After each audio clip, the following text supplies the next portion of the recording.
Dear friends, brothers and sisters in Christ, today we celebrate Saint Joseph the Worker. It is Workers' Day, and I know you are a worker. Do you know your work? How do you do your work? Do you find work as a burden or as a blessing? Do you enjoy doing your work? Dear friends, we are reminded in today's feast to love working, because when we work, we contribute to building hearts, building lives, building families, building our nation. When we work, we become a blessing, because when we work, people are able to eat, and in eating, they are happy, they are healthy, and whoever is working in any form is contributing to the making healthy of the person. Does work help us to get close to God? Does it help us to get close to each other?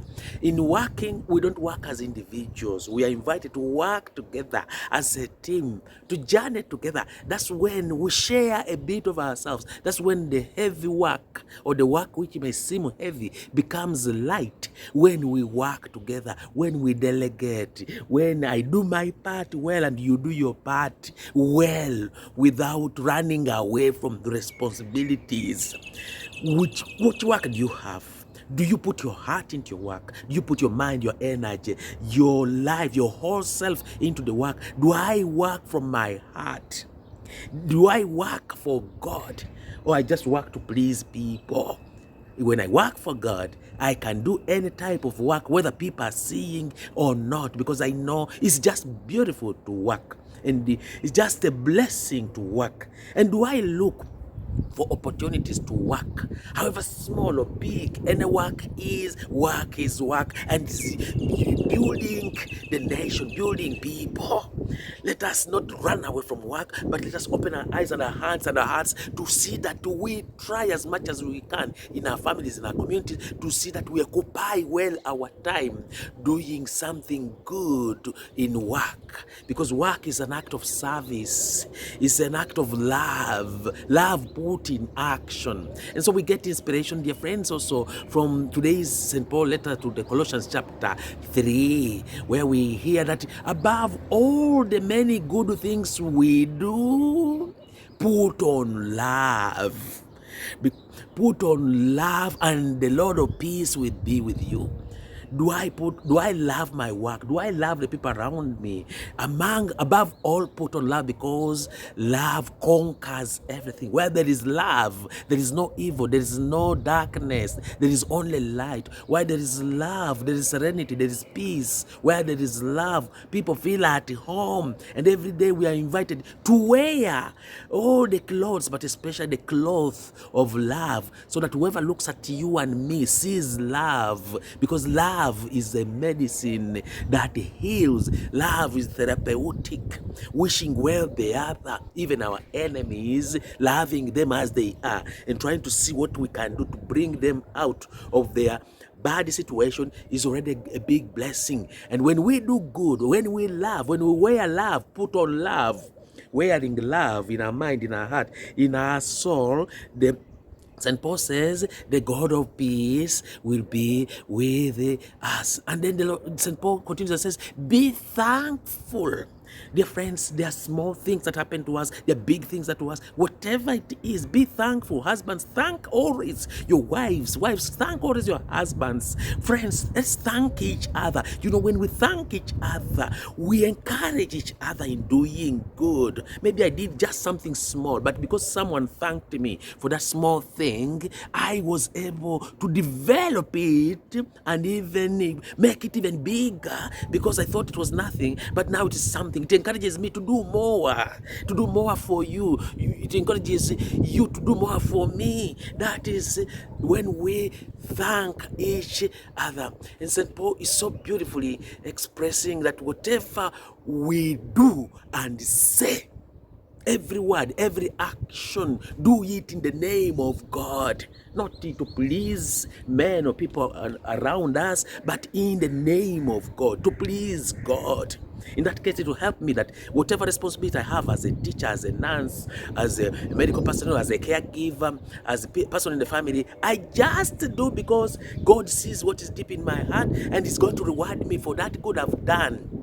If I do to please people, then as long as the other boss of mine is not there, I will just go and sleep and I avoid work. I do the minimum. No, give the maximum, do the best, because in working we receive more blessings. We bless others, we make others happy, and in that case the others make us happy as well.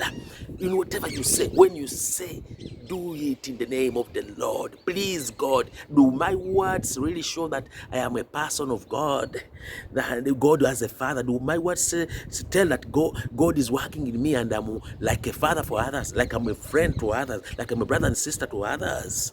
Do my words say, yes, really, they are healing to others? Are they healing to others? Do my actions also tell the others, it's nice to be there with you, to be with you? You help me make this life easier, to walk, to journey together. We are all pilgrims and we are to help each other, holding each other's hand in hand and walking together, so that the journey which may be heavy becomes light. The journey which may be long becomes short, and we enjoy journeying together. My brother, my sister, enjoy working, enjoy journeying together with others. Not like as we heard in today's gospel, that Jesus went and as he was there speaking, then we see that he's asked. Actually, one of the things is about the apostles themselves.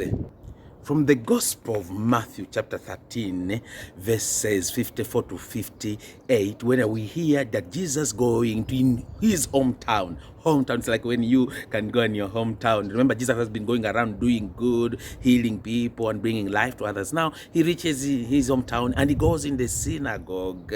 And what happens there? That as he enters the synagogue, he begins preaching and teaching the people, and invites us to preach and teach everywhere, at home, as we go everywhere on the journey, to preach with our lives and with words, only good news, wherever we are moving, in the church, whenever there's an opportunity, wherever it is, to preach. And so he goes in the synagogue and he begins teaching. Remember, he's young and he's teaching to the people in the synagogue and with the elders around, and they are amazed, they are surprised, they are mesmerized, they are bamboozled by the way Jesus is preaching and touching their hearts, but yet they don't allow themselves to be touched, and they begin having a lot of bias, a lot of negative prejudice, and they say, who is this guy speaking to us like this?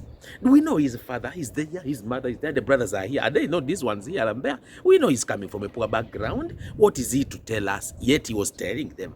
If they were really to listen to their heart, he was speaking their heart and inviting them to be more free, happy, and good inside. But they didn't allow that. How often have people spoken to us and we are all stuck with our ideas, our minds, and we just, out of bias and prejudice, we just abandon the good things they are telling us, the good advice they are telling us, and we end up even falling into more mistakes, more than you can imagine.